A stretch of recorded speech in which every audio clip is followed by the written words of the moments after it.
Understanding Shooting Blanks, an English Idiom Explained.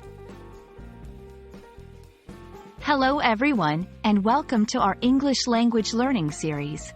Today, we're going to explore the phrase, shooting blanks.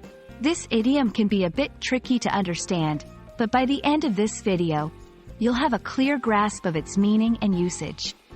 So, let's dive in. To understand shooting blanks, it's helpful to know where it comes from. The phrase originates from the world of firearms. When a gun is loaded with blanks, it means there are cartridges that produce the sound and flash of gunfire, but no bullet is fired. Now, how does this translate to everyday language? Let's explore this in the next section. In the literal sense, shooting blanks refers to firing a gun that has no bullets, only blanks. However, in everyday English, we use it figuratively. When someone says they're shooting blanks, it means their efforts are ineffective or without result. It's like trying to hit a target with a gun that can't shoot bullets. No matter how hard you try, there will be no impact.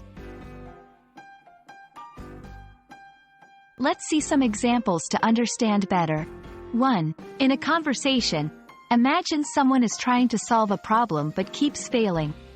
A friend might say, "It seems like you're shooting blanks with this approach." 2. In the workplace, if a team's strategies aren't producing results, a manager might comment, "We need to rethink our plan. Right now, we're just shooting blanks." It's important to note that shooting blanks doesn't imply a lack of effort. Instead, it highlights that the efforts are not yielding the desired outcome. Also, it's not typically used in formal contexts due to its informal nature. And there you have it. Shooting blanks is a colorful way to express that someone's efforts are ineffective. We hope this video has shed light on this interesting English idiom. Keep practicing, and you'll soon be using English idioms like a native speaker. Thanks for watching, and see you in our next video.